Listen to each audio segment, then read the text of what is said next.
তবলিগী জামাতক কেন্দ্ৰ কৰি অসমত দুটা ভাগত বিভক্ত হৈ পৰিছে আৰু দুয়োটা জামাতৰ ফালৰ পৰা ইতিমধ্যে আপোনালোকে সকলোৱে জানে যে দুয়োটা জামাতৰ ফালৰ পৰা ইস্তেমা কায়েম কৰা হৈছে। এইটো এটা ভাল লক্ষণ। মুঠৰ ওপৰত দিনৰ কামৰ মাজত সমাজৰ পৰা অন্যায় নিৰ্মূল কৰাৰ কাৰণে, দুৰ্নীতি নিৰ্মূল কৰাৰ কাৰণে, বেনামাজি নিৰ্মূল কৰাৰ কাৰণে এটা নহয়, দুটা নহয়, 10টা ভাগত বিভক্ত হওক, মোৰ ব্যক্তিগতভাৱে কোনো ধৰণৰ দ্বিমত নাই। কাৰণ সকলোৱে যেহেতুকে কাম কৰিব আৰু ইতিমধ্যে এই কথাটো নিশ্চিত হ'ল যে হজৰত মৌলানা সাদ সাহেবেই হওক বা শুৰা জামাতৰ লাইনেই হওক, দুয়োটাই জামাত হকৰ ওপৰত আৰু দুয়োটাই জামাত সহি লাইনত কাম কৰি আছে। ব্যক্তিগতভাৱে সাদ সাহেবে 2-4টা কথা ভুল কৈছে, সেইখিনি আমি নামানো, বাকীখিনি ইনশাআল্লাহ শুদ্ধভাৱে কৰি গ'লে হ'ল। কিন্তু লাখটকীয়া প্ৰশ্নটো হ'ল, হাজাৰটকীয়া প্ৰশ্নটো হ'ল এইটো যে ইতিমধ্যে আপোনালোকে দেখিছে যে তঞ্জিম মাদাৰিছে কৌমিয়া হওক বা তালিমি তৰক্কি বোৰ্ড হওক, আমাৰ আকাবিৰিন সকল যি তঞ্জিমৰ লগত জড়িত বা আমাৰ তালিমি তৰক্কি বোৰ্ডৰ লগত জড়িত আমাৰ বয়োজ্যেষ্ঠ ওলামা হাজৰা যিসকলে মাদ্ৰাছাৰ লগত জড়িত, সেই মাদ্ৰাছাৰ বাৰ্ষিক পৰীক্ষাটো কিন্তু সন্মুখত আছে। মাত্ৰ কেইদিনমান পিছতেই বছৰীয়া পৰীক্ষাটো অনুষ্ঠিত হ'ব আৰু বছৰীয়া পৰীক্ষা হোৱাৰ কাৰণে বিভিন্ন লাইনত বিভিন্নজনে মেহনত কৰি থাকিব লগা হৈছে, কষ্ট কৰি থাকিব লগা হৈছে। কিন্তু তেনেস্থলত আজিৰ দিনত তবলিগী জামাত আমি ওলামা হিচাপে আমি শুৰাৰ লগত আমি মিলিলো হয় বা শুৰাৰ লগতেই আমি গ'লোহেঁতেন। কিন্তু আজিৰ দিনত শুৰাৰ জামাতে যি ইস্তেমা কায়েম কৰিছে, সেই ইস্তেমা কিমান তাৰিখে কায়েম কৰিছে আপুনি নিশ্চয় জানে। মাদ্ৰাছাৱালা সকলক মাদ্ৰাছাৰ প্ৰতি সিহঁতে কোনো ধৰণৰ ভ্ৰক্ষেপ দিয়া নাই। আজি চাহাদপন্থীসকলে যি ধৰণে মাদ্ৰাছাৰ কিছুমান মানুহে কোৱাৰ নিচিনাকৈ দেই, মই এইটো আচলতে কোৱা নাই, মোৰ মনৰ কথা নহয়, কিছুমান মানুহ অভিযোগ কৰে যে মাদ্ৰাছাৱালাসকলক, মৌলবীসকলক সাদ সাহেবৰ ভক্তসকলে সাদ সাহেবৰ মানুহে নামানে বুলি বা সিহঁতক অভাৰটেক কৰে বুলি এইটো কিছুমান মানুহে কয়। মই নকওঁ, কাৰণ মোক মানে মই যিমান সাদ সাহেবৰ ফলোৱাৰ্ছ আছে মোৰ প্ৰতি, আমাৰ গাঁৱতেই হওক বা আমাৰ লখিমপুৰতে হওক, সকলোৰে প্ৰতি মোৰ ভাল পোৱা, সকলোৰে প্ৰতি মোৰ শ্ৰদ্ধা আছে। সকলোৱে মোক মৰম কৰে, আমাক আলিম হিচাপে আমাক ৰাস্তাই ঘাটে য'তে পায় আমাক মৰম কৰে, সন্মান কৰে, সালাম কালাম কৰে, দিনৰ বেলেগে বিভিন্ন কথা বতৰা আমি শ্বেয়াৰ কৰোঁ, সিহঁতে আমাক কথাবোৰ শ্বেয়াৰ কৰে। মুঠৰ ওপৰত আমাৰ আলোচনাৰ মাধ্যমে গোটেইখিনি কাম সমাধান হৈ আছে। কিন্তু আফচোচৰ বিষয় এইটো, দুখৰ বিষয় এইটো যে আজি আমাৰ শুৰা জামাতীসকলে, যিসকলে শুৰা জামাতৰ আজি অসমত নেতৃত্ব লৈছে, যিসকলে গুৰি ধৰিছে, যিসকলে ফেচবুকত আহি ফটোৱা জাৰি কৰিছে, হজৰত মৌলানা সাদ সাহেবৰ বিৰুদ্ধে ফটোৱা জাৰি কৰিছে, ফটোৱা জাৰি কৰি আকৌ মাফ খুজিছে, ফটোৱা ভুল হৈছে বুলি মাফ খুজিছে, সেইসকলে আজিৰ দিনত সিহঁতে কিমান দূৰদৰ্শী। আপোনালোকে মই যে কথাটো ক'লোঁ, এইখিনিত চিন্তা চৰ্চা কৰিলে আপুনি ইয়াৰ ৰিজাল্ট পাই যাব, সিহঁতে কিমান দূৰদৰ্শী। এবাৰ ফটোৱা দিছে, আকৌ ফটোৱাৰ পৰা সিহঁতে শব্দ উঠাই ল'ব লগা হৈছে, ৰাইজৰ ওচৰত ক্ষমা প্ৰাৰ্থী হ'ব লগা হৈছে। গতিকে কেনেকুৱা ধৰণৰ ফটোৱা, কোনোবা মানে দাৰুল উলুম দেওবন্দে কাৰোবাক গুমৰাহ হোৱাটো দূৰৰ কথা, কাফিৰ বুলি সিহঁতে ফটোৱা দি দিছে। কিন্তু দাৰুল উলুমে কাফিৰটো দূৰৰ কথা, গুমৰাহটো দূৰৰ কথা, গুমৰাহো কোৱা নাই, যে তেওঁ কিছুমান কথা গুমৰাহী লাইনত আগবঢ়াই গৈ আছে বা কৈছে, সেই কথাটোৱে কৈছে দাৰুল উলুমে। যে কি নহওক, মই ক'ব বিচাৰিছিলোঁ যে আপোনালোকে ইতিমধ্যে জানিছে যে শুৰাৱালাসকলেও অসমত ইস্তেমা কায়েম কৰিছে। নগাঁৱৰ 9-10-11 তাৰিখ অসমৰ নগাঁও জিলাৰ কচুৱাত ইস্তেমা কায়েম কৰিছে। কিন্তু আফচোচৰ বিষয়, ইয়াতো নাজানো কিবা ষড়যন্ত্ৰ লুকাই আছে নেকি আমি নাজানো।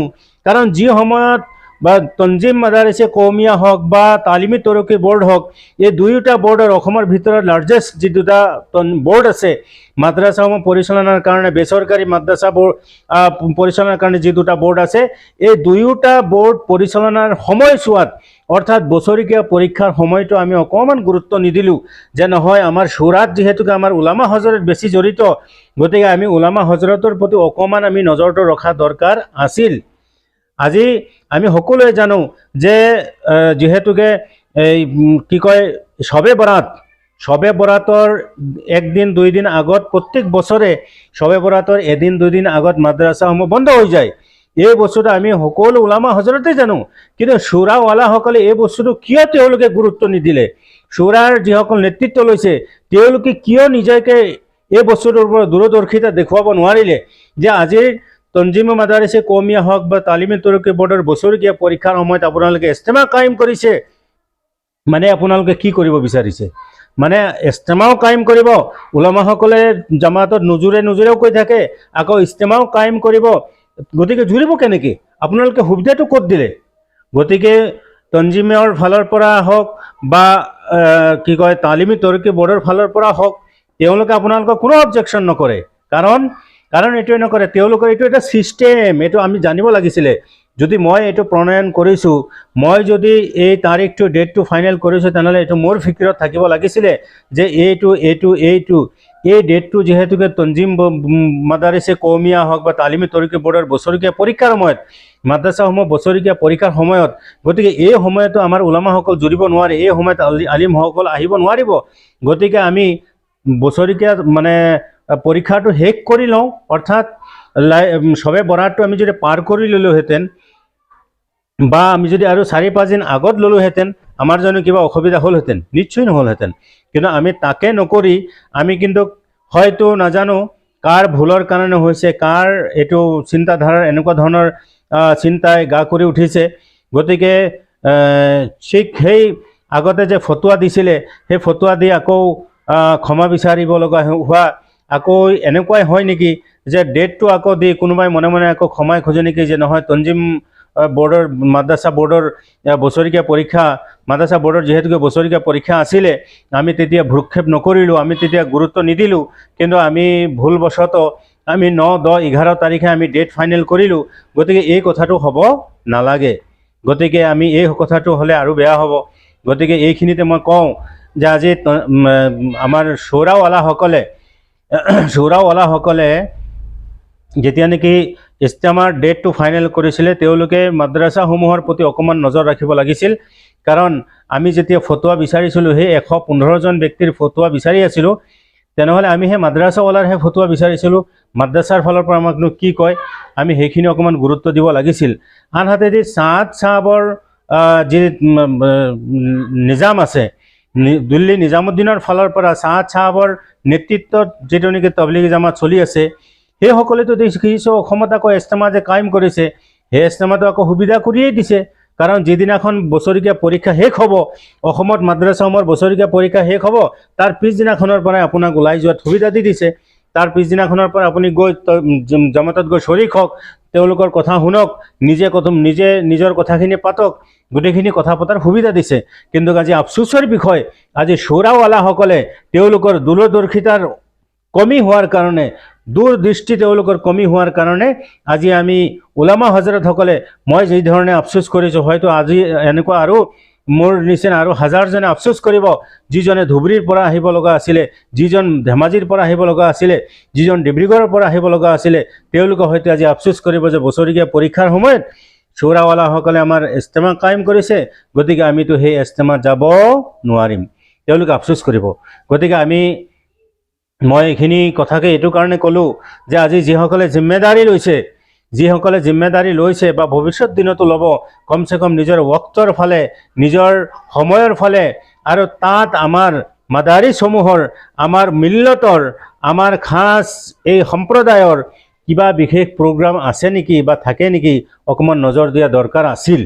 গতিকে যে কি নহওক, তথাপিও মই অনুৰোধ ৰাখিম, যিসকলে ফাকে ফুকে সময় পায়, ইনশাআল্লাহ অহা 9, 10, 11 যি ইজতেমা আছে নগাঁও জিলাৰ কচুৱাত, তাত গৈ অংশগ্ৰহণ কৰিব।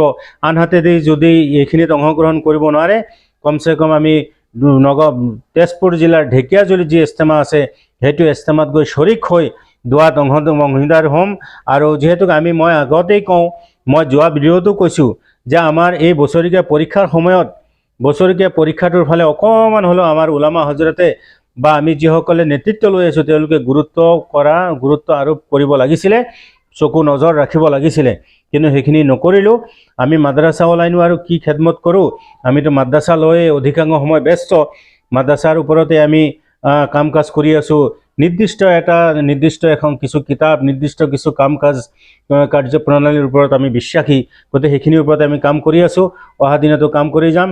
মাদ্ৰাছাৱালা যিসকলে তবলিগৰ লগত জুৰিব পাৰিছে মাশাআল্লাহ আৰু ভাল কথা। গতিকে আমি তবলিগৰ লগত জুৰিব নোৱাৰি আমি কেৱল ফটুৱাবাজি কৰি থাকিলেও আমি কেতিয়াও ইয়াত আমি সফল হ'ব নোৱাৰোঁ।